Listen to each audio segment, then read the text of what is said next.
Docteur David Balanganay. Je ne te connais pas. Tu n'es ni de ma famille, ni de mon église, bien que tu aies fait des messages. Je ne t'ai jamais vu physiquement. Je n'ai jamais entendu parler de toi. Mais tu m'as vraiment touché.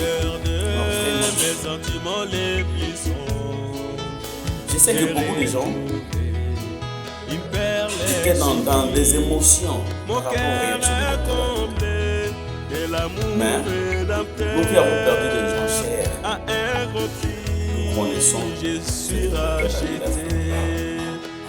moi j'avais perdu une petite soeur, mon père cadet.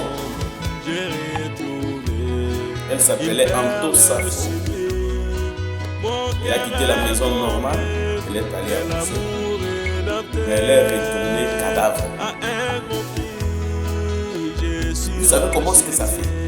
Une jeune fille d'au moins 22-23 ans qui meurt justement parce que le soin n'avait pas été approprié. Donc on n'a pas réussi à l'aider à accoucher normalement. Et on a pratiqué la césarienne, ça n'a pas marché. Et quand les gens crient, docteur, pourquoi tu as frappé? Docteur.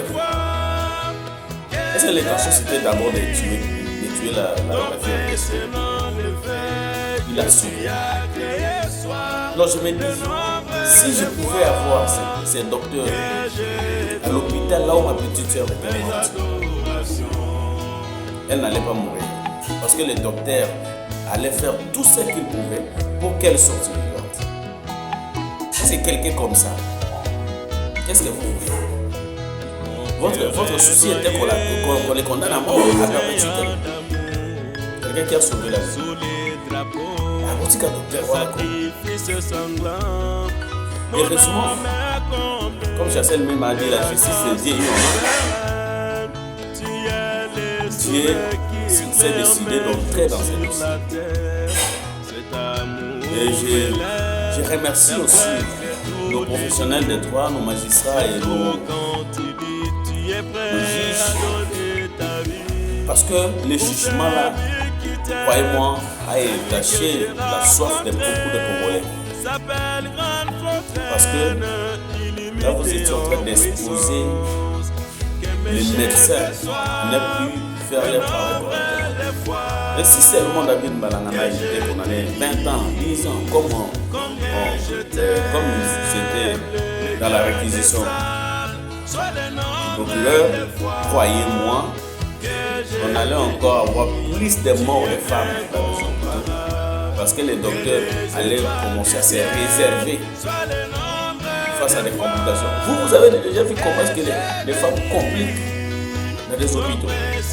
Les femmes, très malades, mais elles compliquent tout. On doit supporter, on doit faire un effort pour la sauver quand même. Quelqu'un qui a réussi, alors que les autres ont abandonné. Non, David, que le Seigneur te bénisse. Que Dieu te bénisse. N'abandonne pas ton travail, continue à le faire. Si tu te retrouves devant une situation qui demande que tu fasses tout pour sauver la personne, faites-le. C'est ça votre travail. N'abandonnez pas. Si vous abandonnez, vous serez comme les autres. Aujourd'hui, toute la RDC a entendu parler de Docteur David. Qui n'a pas giflé une dame à la rue, qui a giflé une dame pour la sauver. Ce jugement était pour nous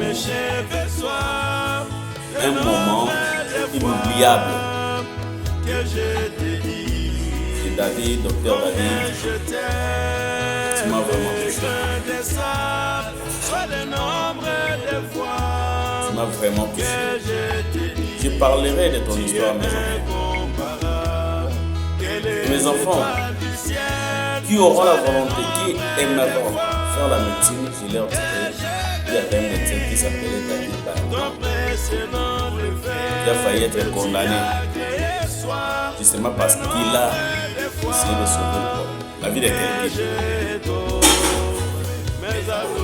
En tout cas, pour la première fois, j'ai vu la justice faire vraiment son travail. Condamné pour cause de blessures volontaires simples, c'est normal.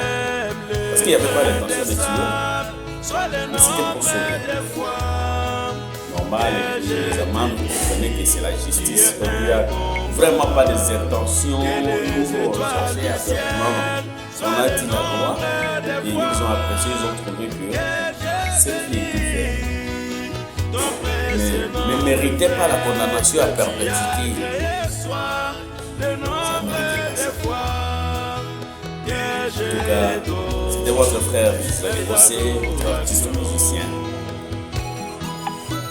Bien, j'ai parlé de Dr David parce que il m'a touché. Il m'a touché. C'est un homme de Dieu. C'est vraiment un homme de Dieu.